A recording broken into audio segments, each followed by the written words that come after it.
हमारे नबी सल्लल्लाहु अलैहि वसल्लम के पास एक सहाबी आए भीख मांगने के लिए, सही हदीस है। लोगों को वो हदीसें तो याद होती हैं जिसमें सदक़े की तरगीब है, वो भी हदीसें याद रखनी चाहिए। सदका करना चाहिए, स्टाइल ये होना चाहिए, अंदाज ये होना चाहिए जो मैं आपको बता रहा हूँ। सहाबी आए, अंसारी सहाबी, अर्ज़ किया या रसूल अल्लाह घर में क्या है? फाक़े, कुछ भी नहीं है खाने में। वो वाकई बेचारे मुस्तहिक थे, उन्हें तो नबी वैसे ही दे देते ना, वो झूठ थोड़ी बोल रहे थे नबी की खिदमत में आके। कुछ भी नहीं है घर में। आपने फरमाया कुछ तो होगा, सब सहाबा बैठे हुए हैं, कुछ तो होगा। फरमाया सिर्फ एक प्याला है। जाहिर है वो प्याला है जिसमें डाल के खाना खाते हैं, वही अगर बेच दें तो खाना आएगा तो प्लेट ही नहीं रहेगी घर में, बर्तन ही नहीं रहेगा। आप सल्लल्लाहु अलैहि वसल्लम फरमाया वो प्याला उठा के ले आओ।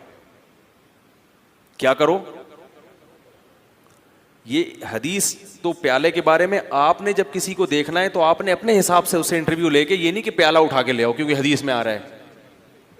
अब क्या है कि रसूलुल्लाह सल्लल्लाहु अलैहि वसल्लम ने उनसे कहा कि जाओ क्या लेकर आओ? प्याला। वो ले आओ उठा। नबी ने उनको तरीका सिखा रहे हैं। कैसा प्यारा आप सल्लल्लाहु अलैहि वसल्लम की तालीम का अंदाज था। आप ये भी तो कह सकते थे भाई उस प्याले को बेचो, ये खरीदो, यूं करो जाओ।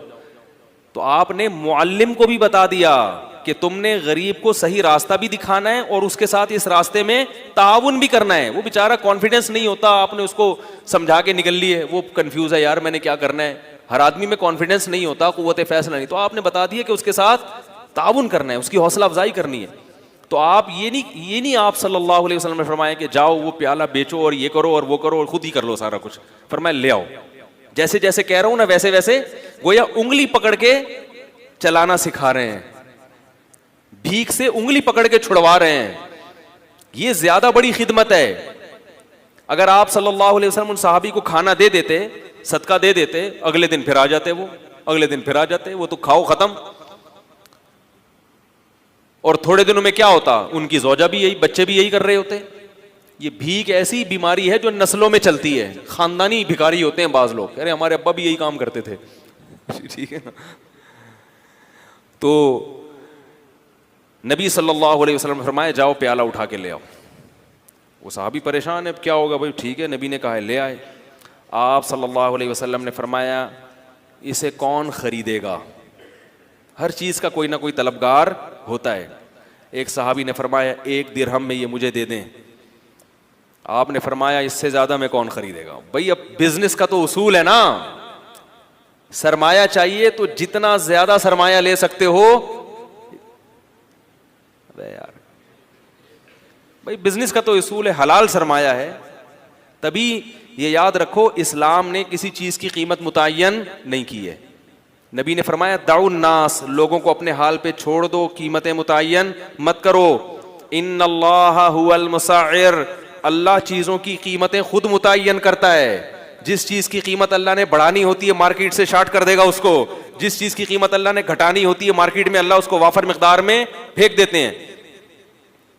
इसलिए असल उसूल यही है कि किसी चीज़ की कीमत मुतय्यन नहीं है। आप जो अपनी चीज़ धोखा ना हो उसमें, जिस कीमत पे चाहे बेचें। लोग कहते हैं वो तो फिर इतनी कीमत चीज़ महंगी हो जाएगी। भाई वो आपसे ना खरीदे, वो साथ वाले से खरीद ले, क्या ख्याल है? तो वो तो खुद ब खुद, हाँ गड़बड़ जब होगी जब ताजिर मिलके आपस में ईका कर लेते हैं, मुआहदा कर लेते हैं कि इससे कम पे नहीं बेचना, ये नाजायज़ है। इसी वजह से फिर हुकूमत को इन्वॉल्व होना पड़ता है, चीज़ों की कीमतें मुतय्यन करती है।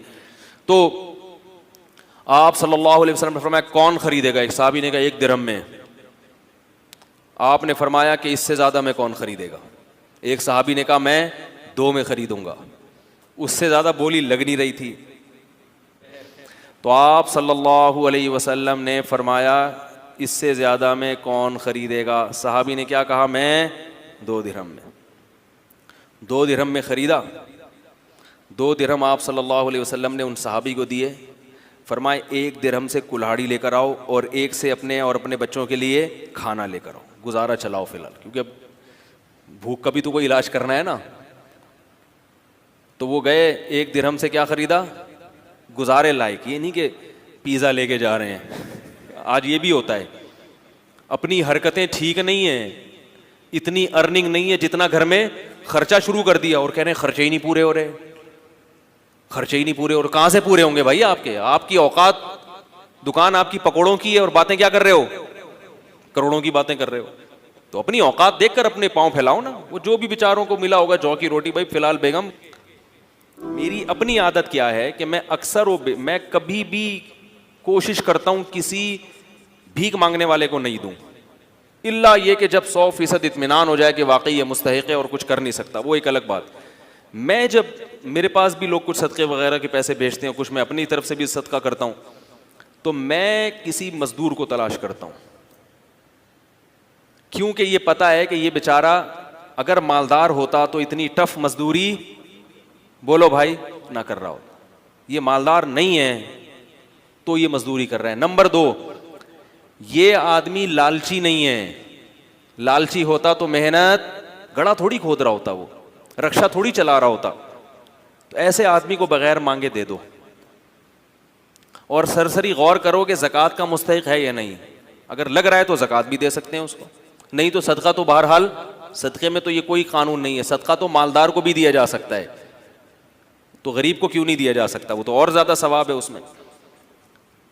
और बाज़ दफ़ा अगर मेरे पास कोई बड़ा अमाउंट हो तो फिर मैं क्या करता हूँ, मैं किसी गरीब से ये पूछता हूँ, जो इंटरव्यू लेता हूँ ना, कि भाई आप ये क्यों कर रहे हो, ये क्या है। वो उसको नहीं पता होता ये मौलवी साहब मुझे चंदा देंगे। अगर पहले पता चल जाए ना तो फिर छोड़ू होते हैं। फिर आजकल ये गरीब क्या होते हैं, लंबी लंबी छोड़ना शुरू कर देते हैं। कह रहे मुझे 2-3 करोड़ रुपए मिल जाए ना फिर ऐसी बातें शुरू करते हैं। उनको नहीं बताओ वैसे ही है, हेलो हाय, और भाई तबीयत सेट अंडी वालान खा टोल मोल।